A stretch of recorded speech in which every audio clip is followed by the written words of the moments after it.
Hackers ಹೇಗಿರ್ತಾರೆ ಅಂತ ಹೇಳಿದ್ರೆ, ಈ ರಂಗೋಲಿ ಕೆಳಗೆ ನುಗ್ತಾರೆ ಅಂತ ಹೇಳ್ತಾರಲ್ಲ ಹಾಗಿರ್ತಾರೆ. ಒಂದು ಗೃಹ ಪ್ರವೇಶಕ್ಕೆ ಹೋಗಿ ಒಂದು ಮನೆಯಲ್ಲಿ ಮಲಗಿದವರಿಗೆ ಗೊತ್ತೇ ಇಲ್ಲ ಮೊಬೈಲ್ ಒಂದ್ ಕಡೆ ಇದೆ, ಅವ್ರು ಮಲಗಿದ್ದಾರೆ. ಎದ್ದು ನೋಡ್ಬೇಕಾದ್ರೆ ಇದ್ದ ಬದ್ದವ್ರದ್ದೆಲ್ಲ ಕಾಲ್ ಬರ್ತಾ ಇದೆ. ನಿಮ್ಮಿಂದ ಒಂದು ಮೆಸೇಜ್ ಬರ್ತಾ ಇದೆ, ನಿಮ್ಮ ಮೊಬೈಲ್ ಹ್ಯಾಕ್ ಆಗಿದೆ ಅನ್ನುವಂತ ರೀತಿ. ನೋಡಿದ್ರೆ ಇದ್ದ ಕಾಂಟ್ಯಾಕ್ಟ್‌ಗಳಿಲ್ಲ, ಮೆಸೇಜ್‌ಗಳು ಹೋಗಿವೆ. ಆರ್‌ಟಿಒ ಚಲನ್ ಅನ್ನುವಂತಹ ಒಂದು ನೋಟಿಸ್‌ನ ರೀತಿಯಾದಂತಹ ಹೆಸರುಗಳು ಹೋಗಿವೆ. ಒಂದು ನೋಟಿಸ್ ಹೋಗಿದೆ. ಅದನ್ನು ಓಪನ್ ಮಾಡಿದವರೆಲ್ಲರೂ ಕೂಡ ಅವರವರ ಮೊಬೈಲನ್ನ ಹ್ಯಾಕಿಗೆ ಒಳಪಡಿಸಿದಂತ ರೀತಿಯಲ್ಲಿ ಆಗತ್ತೆ ಅನ್ನುವಂಥದ್ದು. ಈ ವ್ಯಕ್ತಿ ₹1,06,000 ಕಳ್ಕೊಂಡಿದ್ದಾರೆ. ಈಗ ನಮ್ಮ ಜೊತೆಗಿದ್ದಾರೆ ಉಜಿರೆಯ ಮನೋಹರ ಎಲೆಕ್ಟ್ರಾನಿಕ್ಸ್‌ನ ಮಾಲಕರಾಗಿರುವಂತಹ ಸುಬ್ರಹ್ಮಣ್ಯ ಸರ್. ಸರ್, ಈಗ ದೊಡ್ಡ ಮೋಸಕ್ಕೆ ಒಳಗಾಗಿದ್ದೀರಿ. ಹೌದು, ಖಂಡಿತವಾಗಿ. ಹಾಗಂತೇಳಿ ಏನಾದ್ರೂ ನೀವೇ ಮಾಡಿಕೊಟ್ಟದ್ದಾ? ಅಲ್ಲ. ಖಂಡಿತವಾಗಿ. ಹೇಗೆ ಆಗಿದೆ ಅಂತಾನೆ ಗೊತ್ತಿಲ್ಲ. ಏನ್ ಹೇಳ್ತೀರಿ? ನಿಜವಾಗಿ ನಾನಂದ್ರೆ ಅದೇ ಫಂಕ್ಷನ್‌ಗೆ ಹೋಗಿ 4 ಗಂಟೆ ಬಂದು ಮನೆಯಲ್ಲಿ ಕೂತಿದ್ದೆ. ಕೂತಾಗ ಅದು ನನ್ನ ಫ್ರೆಂಡ್ಸ್ ಅವರೆಲ್ಲ ಕಾಲ್ ಮಾಡಿದ್ರು. ಕಂಪನಿಯವರು ಸಹ "ಮನೋಹರ್ ಏನದಾಯ್ತಾ ಇಂದು ಹ್ಯಾಂಗ್ ಆತುಂಡು ಟ್ರಾಫಿಕ್ ಪೋಲಿಸ್ ಇದ್ದರಪ್ಪ ಪೊಲೀಸ್ ಸ್ಟೇಷನ್ ಬಂದು ಕಂಪ್ಲೇಂಟ್ ಕೊರ್ಲಿ" ಅಂತ ಬಂದೇರು. ಐಕೆ ಅನ್ಬೋದು ಹೋಗಿ ಪೊಲೀಸರಲ್ಲಿ ಹೇಳಿದೆ. ಪೊಲೀಸರು "ನಿಮ್ಮ ಮೊಬೈಲ್ ಏನೋ ಹ್ಯಾಕ್ ಆಗಿರ್ಬೇಕು. ಅದನ್ನ ಹೋಗಿ ಮೊಬೈಲ್ ಶಾಪಲ್ಲಿ ಹೋಗಿ ತೋರಿಸಿ" ಅಂತ. ಹಾಗೆ ತಗೊಂಡೋದೆ. ತಗೊಂಡೋಗಿ ಅವರೆಲ್ಲ ನೋಡಿ ಹೇಳಿದ್ರು, "ಅದ್ರಲ್ಲಿ ಎಂತದೋ ಇದೆಲ್ಲ ಇತ್ತು ವೈರಸ್" ಅದೆಲ್ಲ ತೆಗೆದು ಕ್ಲೀನ್ ಮಾಡಿ ಕೊಟ್ರು. 8 ಗಂಟೆಗೂ ನನ್ನ ಡಿಪಿಎ ಬಂತು. ಕರೆಕ್ಟ್ ಆಗಿ ಬಂತು. ಮನಸ್ಸಿಗೆ ಸಮಾಧಾನ ಆಯ್ತು. ನನ್ನ ಡಿಪಿಎ ಬಂತಲ್ಲ ಅಂತ ಹೇಳ್ಕೊಂಡು ಸಾಧಾರಣ ನನ್ನ ಮೊಬೈಲ್ 1300 ಕಸ್ಟಮರ್ ಕಾಂಟ್ಯಾಕ್ಟ್ ನಂಬರ್ ಉಂಟು. ಎಲ್ರಿಗೂ ಹೋಗಿದೆ. ಎಲ್ರೂ ಕಾಲು. ಎಲ್ರು ನನ್ನನ್ನು ಬ್ರಾಡ್‌ಕಾಸ್ಟ್ ಯಾವ ತರ ಅಂದ್ರೆ ಹ್ಯಾಕರ್ಸ್ ಇದರಲ್ಲಿ ಒಂದು 1,500 ಕಾಂಟ್ಯಾಕ್ಟ್ಸ್ ಇರೋದ್ರಲ್ಲಿ ಇದೆ ಅಲ್ಲ, ಅವರೇನು ಬ್ರಾಡ್ಕಾಸ್ಟ್ ಲಿಸ್ಟ್ 250 ತರ ಬ್ರಾಡ್ಕಾಸ್ಟ್ ಲಿಸ್ಟ್ ಹ್ಯಾಕರ್ಸೇ ಮಾಡ್ಕೊಂಡು ಹ. ಎಟ್ ಎ ಟೈಮ್ ಇವರ contacts A B C D ಇರೋ ತನಕ ಫಸ್ಟ್ ಎ ಒಂದು 250 250 ಮೆಂಬರ್ಸ್ಗೆ ಮತ್ತೆ ಬಿ ಬಿ ಆ ತರ ಹೋಗಿ ಆ ಹೋಗಿ ತರ step by A step. List ಯಾರಿಗೆಲ್ಲ ಹೋಗಿದೆ ಅವ್ರದ್ದು ಕಾಲ್ ಬರ್ಲಿಕ್ಕೆ ಸ್ಟಾರ್ಟ್ ಆಯ್ತು. ಇವರ ತಂಗಿದ್ದು ಇವ್ರದವ್ರು ತುಂಬಾ ಏನ್ ಕಳ್ಸಿದ್ದು ಇವ್ರಿಗೆ ಗೊತ್ತೇ ಇಲ್ಲ, ಏನ್ ಕಳ್ಸಿದೆ ನಾನು ಅಂತ ಹೇಳಿದ್ರು. ಇಲ್ಲ ಈ ತರ ಆರ್ ಟಿ ಒ ಅಂತ ನನ್ನ ವಿಷಯ ಇವತ್ತು ನೋಡ್ಬೇಕಾದ್ರೆ ಅದರಲ್ಲಿ ಫುಲ್ ಆರ್ ಟಿ ಒ ಚಲನ್ಗೆ ಹೋಗಿದೆ ಮೆಸೇಜ್. ಇವರು ಡಿ ಪಿ ಕೂಡ ಟ್ರಾಫಿಕ್ ಪೊಲೀಸ್ ಅಂತ ಆಗಿದೆ, ಟ್ರಾಫಿಕ್ ಫೋಟೋ ತೆಗೆದು ಅವ್ರು ಹಾಕಿದ್ದಾರೆ ಹ್ಯಾಕರ್ಸ್. ಟ್ರಾಫಿಕ್ ಪೊಲೀಸ್ ಟ್ರಾಫಿಕ್ ಹಾ, ಪೊಲೀಸ್ ಇವರ ಅಂತ DP ಇಲ್ಲ. ನೀನು ಯಾವಾಗ ಟ್ರಾಫಿಕ್ ಪೊಲೀಸ್ ಆದ್ದು ಅಂತ ನನ್ನಲ್ಲಿ ಇವರ ಕೇಳಲಿಕ್ಕೆ DP ಇಲ್ಲ ಅದ್ರಲ್ಲಿ. ನನ್ನ ಡಿಪಿಎ ಇಲ್ಲ. ಟ್ರಾಫಿಕ್ ಪೊಲೀಸ್‌ನ ಡಿಪಿ ಅದರಲ್ಲಿ. ಇದು ಏಪ್ರಿಲ್ 26ಕ್ಕೆ ಆಗಿರೋದು. ಏಪ್ರಿಲ್ 26ಕ್ಕೆ ಆಗಿದೆ. ತದ ಬಳಿಕ ಏನಾಯ್ತು? ಅದ ಬಳಿಕ ಮಾರ್ನಿಂಗ್ ಅಲ್ಲ ಮತ್ತೆ ಮೊಬೈಲ್ ಸರಿ ಮಾಡಿದ್ವಿ ನಾವು. ಮೊಬೈಲ್ ಸರಿ ಆಯ್ತು. ಶಾಪಿಗೆ ಹೋಗಿ ಇವರು ಅದನ್ನ ಇದು ಮಾಡಿ ಅಂದ್ರೆ ಬಟ್ ನಮಗೆ ಆನ್ಲೈನ್ ಕಾಣ್ತಾ ಉಂಟು, ನಮಗೆ ಆಪರೇಟ್ ಮಾಡ್ಲಿಕ್ಕೆ ಆಗ್ತಾ ಇಲ್ಲ. 4:30 5 ಗಂಟೆ ನಮ್ಮ ಮೊಬೈಲ್ ಇವ್ರದ್ದು ವಾಟ್ಸಪ್ ಅದು ಏನು ಬರ್ತಾ ಇಲ್ಲ, ಆನ್ಲೈನ್ ಕಾಣ್ತಾ ಉಂಟು, ಇವ್ರಿಗೆ ಆಗ್ತಾ ಇಲ್ಲ. ನನಗೂ ಬಂತು ಮೆಸೇಜ್, ಇಲ್ಲಿಂದ ಇಲ್ಲಿಗೆ ನನಗೆ ಬರ್ತಾ ಉಂಟು. ಹ್ಯಾಕರ್ಸ್ ಕಳಿಸ್ತಾ ಇದ್ದಾರೆ ಪುನಃ ಇನ್ನೊಂದು ಲಿಸ್ಟ್ ಅಲ್ಲಿ. ಮತ್ತೇನು ಮಾಡಿದ್ರು, ಸೀದಾ ಅಲ್ಲಿಗೆ ಹೋದ್ರು, ಇದಕ್ಕೆ ಮೊಬೈಲ್ ಇದಕ್ಕೆ ಹೋಗಿ ಸರಿ ಮಾಡಿ ಪುನಃ ಇನ್ಸ್ಟಾಲ್ ಮಾಡಿದ್ರು. 8 ಗಂಟೆ ಆಗುವಾಗ ನನ್ನ ಡಿಪಿ ಬಂತು. ರಾತ್ರಿ ರಾತ್ರಿ 8 ಅಂದ್ರೆ ಡಿಪಿ ಸೆಟ್ ಮಾಡಿ ಅವರು ಪಾಪ ಮೊಬೈಲ್ ಶಾಪ್ನವರು ಎಲ್ಲ ಮಾಡಿಕೊಟ್ರು. ಮರುದಿವಸ ಬೆಳಿಗ್ಗೆ ನಾನೆಂತ ನಮ್ದು ಉಜಿರೆಯಲ್ಲಿ ಎಲೆಕ್ಟ್ರಾನಿಕ್ ಶಾಪ್ ಉಂಟು, ಮನೋಹರ್ ಎಲೆಕ್ಟ್ರಾನಿಕ್ಸ್ ಅಂತ. ಅಲ್ಲಲ್ಲ ಬೆಳಿಗ್ಗೆ ನಾನು ಹೋಗಿ ತುಂಬಾ ಬೇಜಾರಿದೆ. ಇಷ್ಟು ಕಸ್ಟಮರ್‌ಗೆ ನನ್ನಿಂದಾಗಿ ಒಂಥರ ಇದಾಯ್ತಲ್ಲ ಅಂತ ತುಂಬಾ ಫೀಲಿಂಗ್ ಅಲ್ಲಿ ಇದ್ದೆ. ನನ್ನನ್ನು ಟ್ರಾಫಿಕ್ ಪೊಲೀಸ್ ಮಾಡ್ಕೊಂಡು ಇದು ಮಾಡಿದ್ರಲ್ಲ. ಹಾಗೆ ನಮ್ಮ ರಿಲೇಷನ್ ಒಬ್ರು ಇದ್ರು, ಅವರಲ್ಲಿ ಹೇಳಿದೆ ಹೀಗೀಗ ಆಗಿದೆ. ನಿಮ್ದು ಏನಾದ್ರು ಹಣ ಹೋಗಿದಾ ಅಂತ ಕೇಳಿದ್ರು. ನಿಜವಾಗಿ ನಂದು ಹಣ ಹೋಗ್ಲಿಲ್ಲ. ಬ್ಯಾಂಕಲ್ಲಿ ಹೋಗಿ ಚೆಕ್ ಮಾಡಿದ್ದೇನೆ. ಆವಾಗ ಸಹ ನನ್ನ ಅಮೌಂಟ್ ಸರಿ ಇತ್ತು. SBI ಇತ್ತು, ಇದು ನಮ್ಮ ಎಲ್ಲ ಅಕೌಂಟ್ ಅಲ್ಲಿ ಇತ್ತು. 3 ಬ್ಯಾಂಕಲ್ಲಿ ಇತ್ತು. 3 ಬ್ಯಾಂಕ್‌ಗೂ ಸಹ ಅದು ನನ್ನ ತಮ್ಮ ಇನ್‌ಸ್ಟ್ರಕ್ಷನ್ ಸಮೇತ ಕೊಟ್ಟಿದ್ದೆ. ಎಲ್ಲೋ ಇದು ಮಾಡಿದಾಗ ಎಲ್ಲೋ ಇತ್ತು ಅಂತ ನಂಗೆ ಖುಷಿಯಾಗಿತ್ತು. ರಾತ್ರಿ 7:30 8 ಗಂಟೆಗೆ ಒಂದು ಟ್ರಾನ್ಸಾಕ್ಷನ್ ಅಂದ್ರೆ ನನ್ನ ಮಿಸೆಸ್ಸಿಗೆ ಅವಳು ಕಾಲ್ ಮಾಡಿದ್ಲು ನಂಗೆ. ಶಾಪಿಗೆ ಒಂದು ಹಾಕಿದ್ದು. ಖಾಲಿ ಹಾಕಿದ್ದು ಮಾತ್ರ ಗೊತ್ತು ನನಗೆ. ಆ 10 ನಿಮಿಷದಲ್ಲಿ ಹೋಗ್ತಾನೆ ಉಂಟು. SBI ಅಕೌಂಟಿಂದ 925 920 ಆ ತರ. ಮತ್ತೆ ಇದು ಬರೋಡದಿಂದ ಎಲ್ಲ.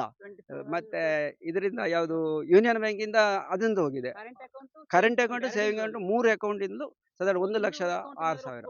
ಅದೇನು ಆಧಾರ್ OTP ಇದ್ರು ಬಂದು ಆಧಾರ್ OTP ನಮಗೆ ಬರ್ತಾ ಮೆಸೇಜ್ OTP ಬರೋದು ಕಾಣ್ತಾ ಉಂಟು. ಅವರೇ ಆಟೋ ಇದು ಅವರಿಗೆ ಆಟೋ OTP. ತಗೊಳ್ತಾ ಇದ್ದಾರೆ, ತಗೊಂಡು ಹೋಗ್ತಾ ಉಂಟು ಅಮೌಂಟ್. ನೋಡ್ತಾ ಇದ್ದಾಗ ಅಮೌಂಟ್ ಹೋಗ್ತಾ ಉಂಟು. ಮೊಬೈಲ್ ಮೆಸೇಜ್ ಬರ್ತಾ ಉಂಟು ನಮಗೆ 24 25. ಸಾಧಾರಣ ಬರೋಡ ಬ್ಯಾಂಕಿಂದ 84,000 ತನಕ ಹೋಗಿದೆ. ಮತ್ತೆ ಬೇರೆ ಬೇರೆ ಬ್ಯಾಂಕಿಂದ ಒಟ್ಟು 1.25 ಲಕ್ಷ ತನಕ ಹೋಗಿದೆ ನಮಗೆ. ಈಗ ನೀವು ಆಮೇಲೆ ಎಂತ ಮಾಡಿ ಪೊಲೀಸ್ ಸ್ಟೇಷನ್‌ಗೆ ಏನಾದ್ರು ಹೇಳಿದ್ರಾ? ಪೊಲೀಸ್ ಸ್ಟೇಷನ್‌ಗೆ ಹೋಗಿದ್ದೇವೆ. ಮರುದಿವಸ ಬೆಳಿಗ್ಗೆ ಹೋಗಿ ಪೊಲೀಸ್ ಸ್ಟೇಷನ್‌ಗೆ ಹೋಗಿ ಹೇಳಿದಾಗ ಅವ್ರು ಸೈಬರಿಗೆ ಹೋಗ್ಬೇಕು ಅಂತ ಹೇಳಿದ್ರು. ಬಟ್ ಮಂಗಳೂರಿಗೆ ಹೋದೆವು. ಅಲ್ಲಿ ಸೈಬರಲ್ಲಿ ಸಹ ಕಂಪ್ಲೇಂಟ್ ಕೊಟ್ಟಿದ್ದೇವೆ. ಕಂಪ್ಲೇಂಟ್ ಕೊಟ್ಟಿದ್ದಕ್ಕೆ ಅದು ನಾಳೆ ನಾಳಿದ್ರಲ್ಲಿ ಅಲ್ಲಿಗೆ ಬರುತ್ತೆ. ಇದು ಬರುತ್ತೆ ಅಂದ್ರು. ಮತ್ತೆ 2 ದಿನ ಬಿಟ್ಟು ಸ್ಟೇಷನ್‌ಗೆ ಸಹ ಹೋದೆವು. ಆಗ ಪಿಟಿಷನ್ ಒಂದು ಕೊಟ್ಟಿದ್ದಾರೆ ನಮಗೆ.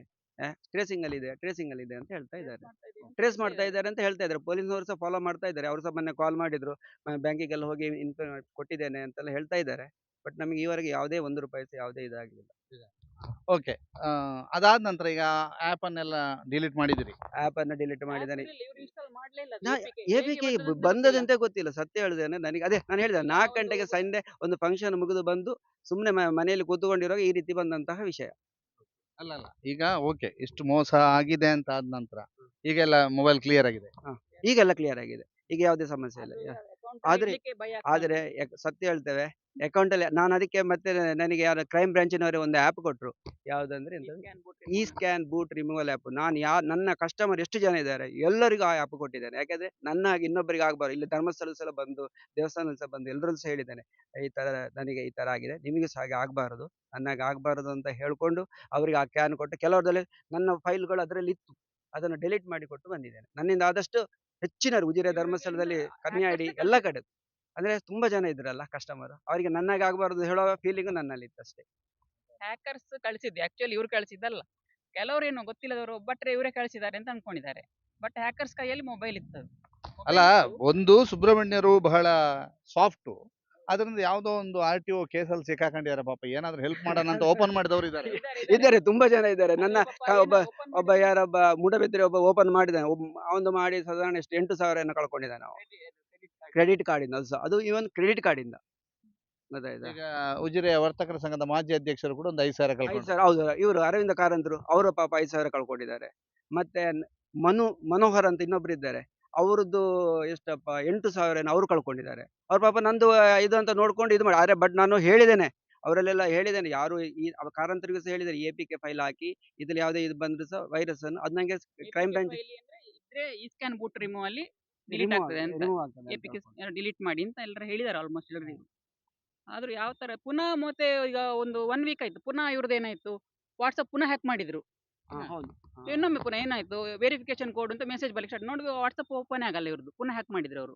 ಇವ್ರು ಫುಲ್ ಡಿಲೀಟ್ ಮಾಡಿದ್ರು 2 ದಿವಸ, ವಾಟ್ಸಪ್ ಡಿಲೀಟ್ ಮಾಡಿ ಕೂತು. ವಾಟ್ಸಪ್ ಡಿಲೀಟ್ ಮಾಡಿದೆ, ಸಿಮ್ ಮತ್ತೆ ಹೊಸದೇ ತಕೊಂಡೆ. ಈಗ ಹೊಸದಂದ್ರೆ ನಂಬರ್ ಅದೇ, ಅಂದ್ರೆ ತುಂಬಾ ಕಸ್ಟಮರ್ ನಾನು ಅದೇ ನಂಬರ್ ಇರೋ ಕಾರಣ, ಎಷ್ಟು ನಿಮಗೆ ಸಹ ಗೊತ್ತುಂಟು ನಾನು ಎಷ್ಟು ವರ್ಷದಿಂದ ಉಜಿರೆಯಲ್ಲಿ ಇದು ಮಾಡ್ತಾ ಇದ್ದೇನೆ ಅಂತ ಹೇಳಿ. ಹಾಗೆ ಅದೇ ನಂಬರ್ ಇರೋದು, ವಾಪಸ್ ಹೊಸ ಸಿಮ್ ತಕೊಂಡು ಇದು ಮಾಡಿ. ಅದರ ಮೇಲೆ ಈಗ ಇಷ್ಟವರೆಗೆ ಏನು ಆಗ್ಲಿಲ್ಲ. ಆದ್ರೆ ಸತ್ಯ ಹೇಳ್ತೇವೆ, ಬ್ಯಾಂಕಲ್ಲಿ ಹಣ ಇಟ್ರೆ ನನ್ನ ಹಾಗೆ ಖಂಡಿತ ಆಗ್ತದೆ ಅಂತ, ಇದಕ್ಕೆ ಯಾವುದೇ ಸೆಕ್ಯೂರಿಟಿ ಇಲ್ಲ, ಯಾವುದೇ ಇದೆ. ಸೈಬರ್ನವರು ಏನ್ ಹೇಳ್ತಾರೆ ಅಂದ್ರೆ ಪೊಲೀಸ್ನವರು ಕೂಡ, ನೀವು ಅಕೌಂಟ್ ಅಲ್ಲಿ ದುಡ್ಡು ಇಟ್ಬೇಡಿ, ಕ್ಯಾಶ್ ಅಂಡ್ ಕ್ಯಾರಿ ಮಾಡಿ ಅಂತ ಹೇಳ್ತಾರೆ. ಅವರಿಗೆ ಅದ್ರ ಮೇಲೆ ಧೈರ್ಯ ಇಲ್ಲ ಅಂತ. ಅಕೌಂಟ್ ಅಲ್ಲಿ ದುಡ್ಡು ಇಟ್ಕೊಂಡು ವ್ಯವಹಾರ ಮಾಡಬೇಡಿ, ಹೇಗೆ ಇದಕ್ಕೆ ಅಂತ ನಾವು ಕೇಳಿದ್ರೆ, ಇನ್ನು ಮುಂದೆ ಹೇಗೆ ವ್ಯವಹಾರ ಅಂತ ಕೇಳಿದ್ರೆ, ಕ್ಯಾಶ್ ಅಂಡ್ ಕ್ಯಾರಿ ಮಾಡಿ ಅಂತ ಹೇಳ್ತಾರೆ. ಹಣ ಕೊಟ್ಟು ಅಕೌಂಟ್ ಅಲ್ಲಿ ಅಷ್ಟು ದುಡ್ಡು ಇಡಬೇಡಿ. ಡಿಜಿಟಲ್ ಯುಗದಲ್ಲಿ cash and carry. Digital India waste ಅಂತ ನಾನು ಹೇಳುದು. ದುಡ್ಡು ಕಳ್ಕೊಳ್ಬೇಕಾಗ್ತದೆ. ಖಂಡಿತ ಕಳ್ಕೊಳ್ಳಬೇಕಾಗಿದೆ 100%. ಯಾಕಂದ್ರೆ ಈಗ ನೋಡಿ, ಅದನ್ನೇ ನಾವೀಗ ಬ್ಯಾಂಕಲ್ಲಿ ಹೋಗಿ ಅಷ್ಟು ಡಾಕ್ಯುಮೆಂಟ್ ಕೊಟ್ಟು ನಾವು ಇದು ಮಾಡಿ, ಹೈ ಸೆಕ್ಯೂರಿಟಿ ಇರ್ತದಲ್ಲ, ಹಾಗಿದ್ದ ಮೇಲೆ ಈಗ ಹೇಗೆ ಹೋಯ್ತಾಣ. FD ಹಾಕಿದ್ರೆ safe. FD ಹಾಕಿದ್ರೆ FD ಹಾಕಿದ್ರೆ ಪರವಾಗಿಲ್ಲ ಅಂತ ನನ್ನ ಅನಿಸಿಕೆ. ಅಥವಾ ಸಹಕಾರಿ ಸಂಘ ಅಂತದಲ್ಲೆಲ್ಲ ಇಟ್ಟರೆ ಭಾರಿ ಸೇಫ್ ಅಂತ ಕಾಣ್ತದೆ. ಇದು ಗೂಗಲ್ ಪೇ, ಫೋನ್ ಪೇ, ನಾನು ಸತ್ಯ ಹೇಳ್ತೇನೆ, ನನ್ನ ಅಕೌಂಟ್ ಅಲ್ಲಿ, ನನ್ನ ಈಗ 3 ಬ್ಯಾಂಕಿನ ಅಕೌಂಟ್ ಅಲ್ಲಿ ಖಾಲಿ 10 ರೂಪಾಯಿ ಉಂಟು, 3ರಲ್ಲಿ ಸಹ. ಇಲ್ಲದಿದ್ರೆ ಒಂದು ಲಕ್ಷ ಒಂದಲ್ಲ, ಎರಡು 15 ದಿನಕ್ಕೆ ಒಂದು 2 ಲಕ್ಷ ಚಿಲ್ಲರೆ ಇತ್ತು ನಂದಂದ್ರೆ. TV ರೀಚಾರ್ಜ್ ಯಾವ್ದಿದ್ರೆ ಮನೋರೆ ಫೋನ್ ಪೇ ಮಾಡ್ತೇನೆ, ಗೂಗಲ್ ಪೇ ಮಾಡಿ. ನಾನು ಎಷ್ಟೋ ವರ್ಷದಿಂದ ಹಾಗೆ ಮಾಡ್ಕೊಂಡು ಬಂದಿದ್ದೇನೆ. ಐಟಮ್ ತಂದ್ರು ಕೂಡ ಇವರಿಗೆ ಟ್ರಾನ್ಸಾಕ್ಷನ್ ಬೇಕಾಗ್ತದೆ. ಅಲ್ಲಿ ಈಗ ಟಿವಿ ತರಿಸ್ತಾರೆ ಇವರು, ದೊಡ್ಡ ದೊಡ್ಡ ಅಮೌಂಟ್ ಟ್ರಾನ್ಸಾಕ್ಷನ್ ಮಾಡ್ಬೇಕಾಗ್ತದೆ, ಅದಕ್ಕೆ ಇಟ್ಕೊಂಡಿದ್ದದು. ಈಗ ಏನಿದ್ರು ನನ್ನ ಕೈಯಲ್ಲಿ ಈಗ ಹಣ ಕೈಯಲ್ಲಿದ್ರೆ ಮಾತ್ರ, ಮತ್ತೆ ಬ್ಯಾಂಕಲ್ಲಿ ಹಾಕುವ ವಿಷಯನೇ ಇಲ್ಲ. ಹಾಕಿದ್ರೆ ನನಗೆ ಧೈರ್ಯ ಇಲ್ಲ, ಎಲ್ಲಿ ಏನಾಗ್ತದೆ ಅಂತ ಹೇಳ್ಕೊಂಡು ತುಂಬಾ ರಾತ್ರಿ ಮಲಗುವಾಗ ಅಷ್ಟೇ ಆ ಫೈಲ್ ಅನ್ನು ನೋಡಿ, ಅದ್ರಲ್ಲಿ ಏನಾದ್ರು APK ಫೈಲ್ ಬಂದಿದ್ರೆ ಈ ಸ್ಕ್ಯಾನ್ ಬೂಟ್ ರಿಮೂವಲ್ ಆ್ಯಪ್ ಉಂಟಲ್ಲ, ಅದ್ರಲ್ಲಿ ರಿಮೂವ್ ಮಾಡಿಯೇ ಮಲ್ಕೊಡುದು. ನಿದ್ದೆ ಕಸಿದುಕೊಂಡಿದೆ. ಖಂಡಿತ. ನಾವಲ್ಲಿ ಸೈಬರಿಗೆ ಹೋದಾಗ ಅವ್ರು ಹೇಳಿದ್ರು, ನಿಮ್ದು ಲೀಸ್ಟ್ ಅಮೌಂಟ್ ಅದು, ಇದಕ್ಕಿಂತ 2 ಕೋಟಿ ಕಳ್ಕೊಂಡವರು ಇದ್ದಾರೆ, 3 ಕೋಟಿ ಕಳ್ಕೊಂಡಿದ್ದಾರೆ, ಇದು ಕಡಿಮೆದ ಅಮೌಂಟ್ ಅಂತ ಹೇಳ್ತಾರೆ ನಮಗೆ. ಯಾವ್ದು ಬರ್ಲಿಲ್ಲ. ವೇಸ್ಟ್ ಅಂತ ಹೇಳ್ತಾರೆ. ನನ್ನ ಉದಾಹರಣೆಗೆ ನಮ್ಮ ಯಾರಂತ ಹೆಸರು ಹೇಳೋದು, ನಮ್ಮ ಕಂಪನಿಯವರೇ ಒಬ್ರಿಗೆ ಪಾಪ ಅವರು 6 ಲಕ್ಷ ಏನೋ ಕಳ್ಕೊಂಡಿದ್ದಾರೆ, 6 ಲಕ್ಷವನ್ನು ಕಳ್ಕೊಂಡಿದ್ದಾರಂತೆ. ಹಾಗೆ ಕಂಪ್ಲೇಂಟ್ ಎಲ್ಲ ಮಾಡಿದ್ರಂತೆ. ಸೈಬರ್ ಇದಕ್ಕೆ ಹೋದಾಗ ಹೇಳಿದ್ರಂತೆ, ನಿಮಗೆ ಇದು ಎಂತ ಖರ್ಚು ಆಗ್ತದೆ, ತುಂಬಾ ಖರ್ಚು ಮಾಡ್ಬೇಕು, ಮಾಡಿದ್ರೆ ಸಿಗ್ತದೆ, ಸಿಗ್ಲಿಕ್ಕಿಲ್ಲ, ಗ್ಯಾರಂಟಿ ಇಲ್ಲ ಅಂತ ಹೇಳ್ತಾರೆ. ಹಾಗೆಲ್ಲ ಇದ್ರ ಮೇಲೆ ಅವ್ರಿಗೆ ಖರ್ಚು ಮಾಡ್ಲಿಕ್ಕೆ ಹೋಗ್ತಾರ? ಆತರ ಒಂದು 3 ಲಕ್ಷ ಖರ್ಚು ಮಾಡ್ಬೇಕು ಅಂತ ಹೇಳಿದ್ರಂತೆ. ಇದು ಮೇಡಮ್ ನಿಮ್ಮ ಹೆಸರು? ಶೈಲಜಾ ಅಂತ. ಈಗ ಏನ್ ಹೇಳ್ತೀರಿ ಇವರಿಗೆ? ಯಾರಿಗೆ ಏನೇ ಅಕೌಂಟ್ ಅಲ್ಲಿ ದುಡ್ಡು ಇಡಬೇಡಿ, ಅಕೌಂಟ್ ಅಲ್ಲಿ ದುಡ್ಡು ಇಡಬೇಡಿ ಅಂತ ಹೇಳುದು ಅಷ್ಟೇ. ನನಗೆ ಬೈತಾ ಇದ್ದ ಬ್ಯಾಂಕಿಗೆ ಅಂತ ಹಣ ಹಾಕ್ಲಿಕ್ಕೆ ಹೋಗ್ಬೇಡಿ ನೀವು ಕೈಯಲ್ಲೇ ಇದು ಮಾಡಿ ಎಂತ ಇದ್ರು ಈಗ ಅಂತ ಹೇಳ್ತೇವೆ. ನಾವು ಕಳಿಸ್ಬೇಕು ಅಂದ್ರೆ ಬ್ಯಾಂಕ್ ಅಲ್ಲಿ ಮೊದಲು ಸ್ಲಿಪ್ ಬರೆದು ಕಳಿಸ್ತೇವಲ್ಲ ಅಕೌಂಟಿಗೆ, ಆ ತರ ಟ್ರಾನ್ಸಾಕ್ಷನ್ ಬೇಡ ಅಂತ ಹೇಳುದು ನನಗೆ. ಮೊಬೈಲ್ UPI ಟ್ರಾನ್ಸಾಕ್ಷನ್ ಮಾಡಬೇಡಿ ಅಂತ ಹೇಳುದು, ಅದ್ರಲ್ಲಿ ಇಡಬೇಡಿ ಅಂತ ಹೇಳುದು. ಒಂದೀಗ ಮೆಸೇಜ್ ಬಂದ್ರೆ ನಮಗೆ ಭಯ ಆಗ್ತದೆ, OTP ಬಂತ, ಆಟೋ ಇದು ಹೋಗ್ತದೆ ಅಂತ ಇವ್ರದ್ದು ಬಂದ ತಕ್ಷಣ ಭಯ. ನಂದಿಗೂ ಭಯನೇ, ನನ್ನ ಇದ್ರಲ್ಲಿ ಕೂಡ ನಾನು ಕೂಡ ಈಗ ನನ್ನ ಅಕೌಂಟ್ ಅಲ್ಲಿ ಅಮೌಂಟ್ ಇಡುದೇ ಇಲ್ಲ. ಒಂದು 5000 ಒಳಗಡೆ ಟ್ರಾನ್ಸಾಕ್ಷನ್ಗೆ ಅಷ್ಟೇ, ಅದು ಖಾಲಿ ಮಾಡಿ ಇಡ್ತೇನೆ ಅವಾಗ್ಲೇ, ಇಡುದೇ ಇಲ್ಲ. ಈ ಫೋನ್ ಪೇ ಗೂಗಲ್ ಪೇ ಯಾವಾಗಿಂದ ಸ್ಟಾರ್ಟ್ ಆಯ್ತು ಅಲ್ಲಿಂದ ನಾನು ಇದು ವ್ಯವಹಾರ ಮಾಡ್ತಾ ಇದ್ದದ್ದು ಅದರಲ್ಲಿ ಡಿಜಿಟಲ್ ಇಂಡಿಯಾ ಅಂತಲೇ ಮಾಡ್ತಾ ಇದ್ದದ್ದು. ನನಗೆ ಅದು ಭಾರಿ ಖುಷಿ ಆಗ್ತಿತ್ತು. ಯಾಕಂದ್ರೆ ಪ್ರತಿಯೊಂದು ಕಸ್ಟಮರ್ ನನ್ನಲ್ಲಿ ಅದೇ 1300 ಕಸ್ಟಮರ್ ಕಾಂಟ್ಯಾಕ್ಟ್ ನಂಬರ್ಸ್ ಉಂಟು. ಪ್ರತಿಯೊಬ್ಬರು ರೀಚಾರ್ಜ್ಗೆ ಹೇಳ್ತಾರೆ, ಫೋನ್ ಮಾಡ್ತಾರೆ, ಫೋನಿಗೆ ಹಾಕ್ತಾರೆ. ನನಗೂ ಅದು ಕಂಪನಿ ಕಳಿಸ್ತಾ ಇದ್ದೆ, ಎಲ್ಲ ಮಾಡ್ತಾ ಇದ್ದೆ.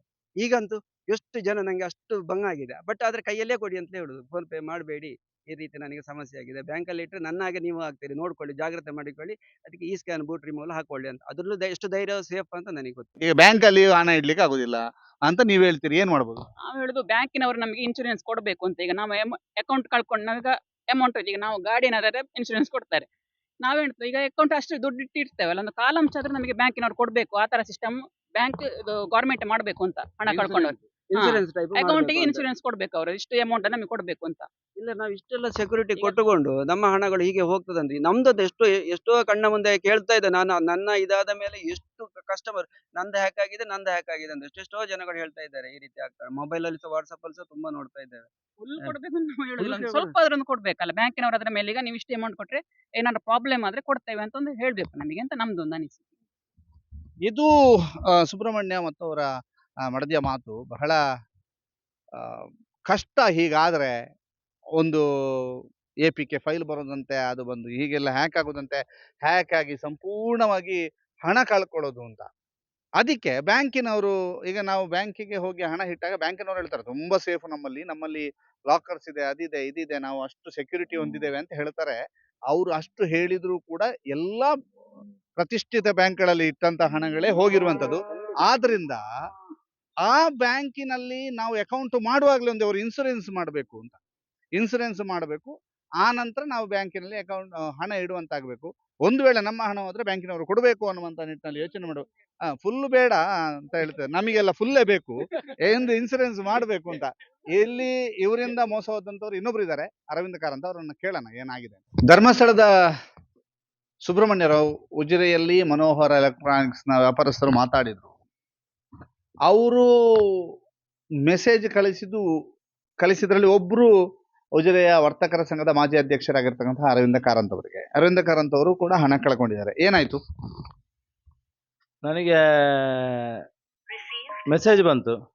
ಮೆಸೇಜ್ ಬಂದ ಕೂಡಲೇ ನನ್ನ ಫ್ರೆಂಡ್ಸ್ ಮೆಸೇಜ್ ಕಳಿಸಿದ್ರೆ ನಾನು ಓಪನ್ ಮಾಡೋದು ನನ್ನೊಂದು ಕರ್ತವ್ಯ. ಹಾಗೆ ನಾನು ಓಪನ್ ಮಾಡಿದೆ. ಓಪನ್ ಮಾಡುವಾಗ ನನಗೆ ಒಂದು ಅಂದಾಜಾಯಿತು ಇದು ಏನೋ ಒಂದು ಫೇಕ್ ಇರ್ಬೋದು ಅಂತ. ಹಾಗೆ ಅದನ್ನು ಅಲ್ಲಿಗೆ ಬ್ಲಾಕ್ ಮಾಡಿದೆ. ಬ್ಲಾಕ್ ಮಾಡಿ ಅದು ಓಪನ್ ಮಾಡಿ ಬ್ಲಾಕ್ ಮಾಡಿದ ಕಾರಣ ಅದು ನಂದು ಮೊಬೈಲ್ ಹ್ಯಾಕ್ ಆಯಿತು. ಹ್ಯಾಕ್ ಆಗಿ 1 ವಾರ ಅದಕ್ಕೆ ಮೆಸೇಜ್ ಬರ್ತಾ ಇತ್ತು ಬೇರೆ ಬೇರೆ ಟೈಪಲ್ಲಿ. 1 ವಾರದ ನಂತರ ನನಗೆ ಒಂದು 5,000 ರೂಪಾಯಿ ಹೋಯಿತು. 5,000 ರೂಪಾಯಿ ಹೋದಾಗ ಇದು ಗ್ಯಾರಂಟಿ ಹ್ಯಾಕ್ ಆಗಿದೆ ಅಂತ ನನಗೆ ಗೊತ್ತಾಯಿತು. ಕೂಡಲೇ 8 ಬ್ಯಾಂಕ್ ಅಲ್ಲಿ ನಂದು ಅಕೌಂಟ್ ಉಂಟು. 8 ಬ್ಯಾಂಕಲ್ಲಿ ಹೋಗಿ ನಾನು ನಂದು ಫ್ರೀಸ್ ಮಾಡಿದೆ ಅಕೌಂಟ್. ಅದು ಯಾಕೆ ಫ್ರೀಸ್ ಮಾಡಿದೆ ಅಂತ ಹೇಳಿದರೆ, ಅವನು ನನ್ನ ಮೊಬೈಲ್ ನಂಬರಲ್ಲಿ ಅವನ ಆ್ಯಪ್ ಒಂದು ಡೌನ್ಲೋಡ್ ಮಾಡಿದ್ದಾನೆ. ಅದು ನನಗೆ ಗೊತ್ತಾಯಿತು. ಅವನು ಆ್ಯಪ್ ಡೌನ್ಲೋಡ್, ನನ್ನ ಆಧಾರ್ ಕಾರ್ಡ್ ಮುಖಾಂತರ ಒಂದು ಭೀಮ್ ಆ್ಯಪ್ ಡೌನ್ಲೋಡ್ ಮಾಡಿದ್ದಾನೆ. ಆ ಭೀಮ್ ಆ್ಯಪಲ್ಲಿ ಫಸ್ಟ್ ದಿವಸ ತೆಗಿಲಿಕ್ಕೆ ಆಗೋದು 4,990 ರೂಪಾಯಿ ತೆಗಿಲಿಕ್ಕೆ ಆಗೋದು. ಹಾಗೆ ನನಗೆ ಕೂಡಲೇ ಗೊತ್ತಾಯಿತು ಇದು ಇನ್ನು 1 ದಿವಸ ಬಿಟ್ಟರೆ ನಂದು 50,000ದ ಮೇಲೆ ಹೋಗ್ತದೆ ಅಂತ ಗೊತ್ತಾಯ್ತು ನನಗೆ. ಕೂಡಲೇ ನಾನು ಬ್ಯಾಂಕಿಗೆ ಹೋಗಿ ಎಲ್ಲ ಫ್ರೀಸ್ ಮಾಡಿದೆ. ಆದ ಕಾರಣ ನಂದು ಹಣ ಉಳಿಯಿತು. ಮತ್ತೆ ಸಹ ನನ್ನ ಇದು ವಾಟ್ಸಪ್ಪಿಗೆ ಎಲ್ಲ ಹ್ಯಾಕ್ ಮಾಡ್ತಿದ್ದವ, ಅಂದರೆ ಕೆಲಸ ಮಾಡ್ತಿದ್ದ ವಾಟ್ಸಪ್, ಆಮೇಲೆ ಬೇರೆ ಬೇರೆ ಇದರಲ್ಲಿ ಇದು ಮಾಡ್ತಿದ್ದ. ನನಗೆ ಗೊತ್ತಾಯಿತು. ಕೂಡಲೇ ಗೊತ್ತಾಗಿ ಅದನ್ನು ಮೊಬೈಲನ್ನು ಆಫ್ ಮಾಡಿದೆ ಅಷ್ಟೇ. ಈಗ ಏನು ಮಾಡಬೇಕು ಸರ್?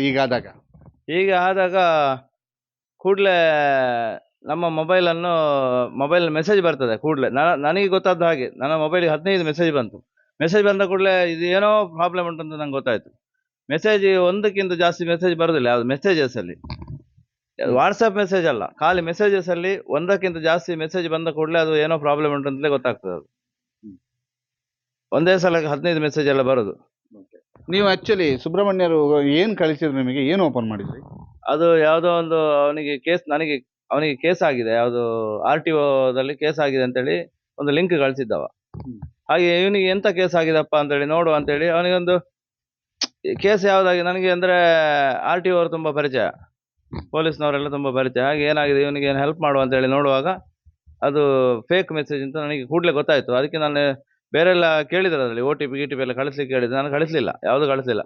OTP ಕಳಿಸದಿದ್ರು ನಂದು ದುಡ್ಡು ಹೋಗಿದೆ. ಅವರು ನನ್ನ ಆಧಾರ್ ಕಾರ್ಡ್ ಹಿಡ್ಕೊಂಡು ಭೀಮ್ ಆ್ಯಪ್ ಡೌನ್ಲೋಡ್ ಮಾಡಿದ್ರು. ಅದರಲ್ಲಿ ಭೀಮ್ ಆ್ಯಪ್ ಡೌನ್ಲೋಡ್ ಮಾಡಿದ ಕೂಡಲೇ ನನಗೆ ಗೊತ್ತಾಯ್ತು ಇದು ಏನೋ ದುಡ್ಡು ಹೋಗ್ತದೆ ಈಗ ಅಂತ. ಹಾಗೆ ಎಣಿಸಿದ ನಾನು ಸಂಜೆ ನೋಡಿದ್ದು, ರಾತ್ರಿ 8:30ಗೆ ನೋಡುವಾಗ ದುಡ್ಡು ಹೋಗಿದೆ, 5,000 4,000 ಚಿಲ್ಲರೆ ಏನೋ ಹೋಗಿದೆ. ಅದಕ್ಕಿಂತ ಮೊದಲೇ ನಾನು ಮೆಸೇಜ್ ನೋಡಿದ್ರೆ ಅದು ಸಹ ಹೋಗ್ಲಿಕ್ಕೆ ಬಿಡ್ತಿರ್ಲಿಲ್ಲ. ಯಾಕಂತೇಳಿ ಅದರಲ್ಲಿ ಟೋಲ್ ಫ್ರೀ ನಂಬರ್ ಇತ್ತು, ಆ ನಂಬರಿಗೆ ಫೋನ್ ಮಾಡಿದ್ರೆ ನಂದು ಅಕೌಂಟ್ ಫ್ರೀಸ್ ಆಗ್ತಿತ್ತು.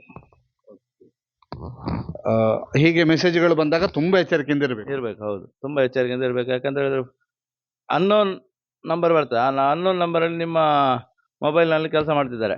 ಆ ಅನ್ನೋನ್ ನಂಬರ್ ಹಿಡ್ಕೊಂಡು ನಾನು ಪೊಲೀಸ್ ಕಂಪ್ಲೇಂಟ್ ಕೊಟ್ಟೆ. ಪೊಲೀಸ್ ಕಂಪ್ಲೇಂಟ್ ಕೊಟ್ಟ ಕೂಡಲೇ ಆ ಅನ್ನೋನ್ ನಂಬರ್ ಉಜಿರೆದ್ದೆ ಅಂತ ಗೊತ್ತಾಯ್ತು ನನಗೆ. ಉಜಿರೆಯಿಂದ ಹಳೆಪೇಟೆದ್ದು ಒಂದು ಮುಸ್ಲಿಂ ಇಸುಬು ಅಂತ ಹೇಳುವ ಹುಡುಗ ಅಂತ ನಂಗೆ ಗೊತ್ತಾಯ್ತು. ಹಾಗೆ ಪೊಲೀಸ್ನವ್ರ ಹತ್ರ ಹೇಳಿ, ನೋಡಿ ಇಂತೆಂಥ ಹುಡುಗ, ಪೊಲೀಸ್ನವ್ರ ಹತ್ರ ನಂಬರ್ ಹುಡುಕ್ಲಿಕ್ಕೆ ಹೇಳಿದೆ. ಅವ್ರು ನಂಬರ್ ಹುಡುಕಿದ್ರು, ನಂಬರ್ ಹುಡುಕಿ ಮಂಗಳೂರಿಗೆ ಏನೋ ಕಳಿಸಿ ನಂಬರ್ ಹುಡುಕಿದ್ರು, ನೋಡುವಾಗ ಅಡ್ರೆಸ್ ಕುಂಟಿನಿದ್ದು ಬಂತು ಅಂತಾಜಿದ್ದು.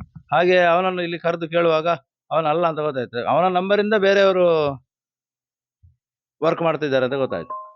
ಈಗ ನಂಬರ್ ಕೂಡ ಇಲ್ಲಿ ಅವ್ರದ್ದೇನೆ ತಗೊಂಡು ಇಲ್ಲಿಯವರ ನಂಬರ್ ತಗೊಂಡು ಅವರು ವರ್ಕ್ ಮಾಡೋದು.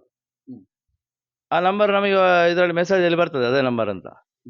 ಆ ನಂಬರ್ ನೋಡಿ ಅವರನ್ನು ಹುಡುಕುವಾಗ ಅವನು ಕಟ್ಟಿಗೆ ಹೊರುವ ಆ ಥರದ್ದೆಲ್ಲ ಮಾಡ್ಲಿಕ್ಕೆ ಸಾಧ್ಯ ಇಲ್ಲ ಅಂತ ನಮಗೆ ಅನಿಸಿ ಅವನನ್ನು ಬಿಟ್ಟಿದ್ದೇವೆ ನಾವು. ಹಾಗೆ ಇದು ಮನೋಹರ್ ಎಲೆಕ್ಟ್ರಾನಿಕ್ಸ್ ಸುಬ್ರಹ್ಮಣ್ಯ ಮತ್ತು ಅರವಿಂದ್ ಕಾರಂತ್ ಅವರ ಮಾತು. ಎಚ್ಚರಿಕೆ ಇರಬೇಕು. ಬಹಳಷ್ಟು ಮೊಬೈಲ್ ಬಳಕೆ ಮಾಡ್ತೇವೆ, ಬಳಕೆ ಮಾಡುವಾಗ ಒಂದು ಎಚ್ಚರಿಕೆ ಇರಬೇಕು. ಅದ್ರ ಜೊತೆಗೆ ಒಂದು ಆ್ಯಪ್ ಇದೆ, ಎಲ್ಲ ಸೆಕ್ಯೂರಿಟಿಯನ್ನ ಎಲ್ಲವೂ ಕೂಡ ನಿಮಗೆ ಬಹಳ ಡೇಂಜರಸ್ ಆ್ಯಪ್ ಏನಾದರೂ ನಿಮ್ಮ ಮೊಬೈಲಿಗೆ ಬಂದರೆ ಅದನ್ನು ಸ್ಕ್ಯಾನ್ ಮಾಡಿದರೆ ಗೊತ್ತಾಗ್ತದೆ ಅನ್ನುವಂಥ ಆ್ಯಪ್ ಇದೆ. ಆ ಆ್ಯಪನ್ನು ಕೂಡ ಡೌನ್ಲೋಡ್ ಮಾಡ್ಕೊಳ್ಳಿ ಅಂತ ಹೇಳ್ತಾ ಎಚ್ಚರಿಕೆಯಿಂದ ಇರಿ. ನಿಮ್ಮ ಹಣಕ್ಕೆ ನೀವೇ ಜವಾಬ್ದಾರರು. ಬ್ಯಾಂಕಿನಲ್ಲಿಟ್ಟ ಹಣವೂ ಕೂಡ ಸೇಫ್ ಅಲ್ಲ ಅನ್ನೋದಕ್ಕೆ ಅರವಿಂದ್ ಕಾರಂತ್ ಅವರು ಉದಾಹರಣೆಯ ರೂಪದಲ್ಲಿದ್ದಾರೆ. ಆ ಆ್ಯಪ್ ಡೌನ್ಲೋಡ್ ಮಾಡಿದ್ರು ಸಮೇತ, ಆ ಆ್ಯಪ್ ಅನ್ನು ಡೌನ್ಲೋಡ್ ಮಾಡಿದ್ರು ಕೂಡ ಡೇಂಜರ್. ಯಾವುದು? ಈಗ ಸುಬ್ರಹ್ಮಣ್ಯ ನಾನು ಆ್ಯಪ್ ಡೌನ್ಲೋಡ್ ಮಾಡಿದ್ದೇನೆ, ಡೌನ್ಲೋಡ್ ಮಾಡಿ ಮೊಬೈಲ್ ಕ್ಲೀನ್ ಮಾಡಿದ್ದೇನೆ, ಆದರೂ ನಂದು ದುಡ್ಡು ಹೋಗಿದೆ. ಅದು ಈ ಆ್ಯಪ್ ಡೌನ್ಲೋಡ್ ಮಾಡಿದ ನಂತರ ಹೋಗಿದೆ. ಆ್ಯಪ್ ಡೌನ್ಲೋಡ್ ಮಾಡಿದ ನಂತರ ನನ್ನ ದುಡ್ಡು ಹೋಗಿದೆ. ಇದು ನೋಡಿ, ಇದು ಆಶ್ಚರ್ಯ. ಇದಕ್ಕೆ ಅವರು ಅಂದ್ರೆ ಈ ಹ್ಯಾಕ್ ಮಾಡುವವರು ಅಷ್ಟು ಬ್ರಿಲಿಯಂಟ್ ಇರ್ತಾರೆ ಅಂತ ಅದಕ್ಕೊಂದು ಉದಾಹರಣೆ ನೋಡಿ. ಇದು ಮತ್ತೊಂದು ಶಾಕಿಂಗ್. ಒಟ್ಟು ಎಚ್ಚರಿಕೆಯಿಂದ ಇರೋದಷ್ಟೇ ಇದಕ್ಕೆ ಮದ್ದು. ಬಟ್ ಸಿಕ್ಕ ಕಡೆ OTP ಕೊಡುವಂಥದ್ದು, ಸಿಕ್ಕ ಕಡೆಗೆ ಆಧಾರ್ ಕಾರ್ಡ್ ಕೊಡುವಂಥದ್ದು ಕೂಡ ನಿಲ್ಲಿಸಬೇಕು. ಇವರು OTPಯೂ ಕೊಡ್ಲಿಲ್ಲ, ಆದರೂ ಹೋಗಿದೆ. ಎಚ್ಚರಿಕೆ ಅಷ್ಟೇ. ಒಂದು ವೇಳೆ ಅವರಿಗೆ ಸ್ವಲ್ಪ ಬೇಗ ಗೊತ್ತಾಗ್ತಿದ್ರೆ ಆ 5,000 ಉಳಿಸ್ತಿದ್ರು ಅನ್ನೋಂಥದ್ದು. ಬಹಳಷ್ಟು ಆತಂಕಕಾರಿಯಾದಂತಹ ರೀತಿಯಲ್ಲಿ ಟೆಕ್ನಾಲಜಿಗಳು ಬೆಳೀತಾ ಇದ್ದಾವೆ, ಹ್ಯಾಕರ್ಸ್ಗಳಿದ್ದಾರೆ. ಆದ್ರಿಂದ ಬಹಳ ಎಚ್ಚರಿಕೆಯಿಂದ ಇರೋದು ಅತ್ಯಗತ್ಯ. ವನೀಶ್ ಮರೋಡಿ ಜೊತೆಗೆ ದಾಮೋದರ ದೊಂಡೋಲೆ, ಸುದ್ದಿ ನ್ಯೂಸ್, ಉಜಿರೆ.